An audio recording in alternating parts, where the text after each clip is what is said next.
Sementara itu, Prabowo Subianto menyebut sudah mengantongi bakal calon wakil presidennya untuk pemilu 2024. Namun Prabowo belum mau membeberkan nama tersebut secara jelas.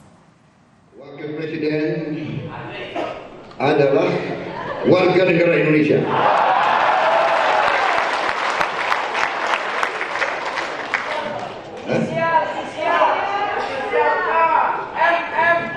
Mau lagi?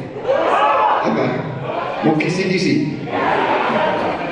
Dia kalau tidak pria, dia perempuan.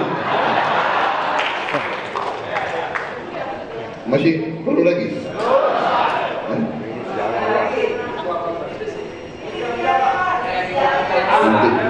Pada saatnya akan diumumkan. Kalau cepat-cepat diumumkan, ya nggak ada apa ya? Iya, nggak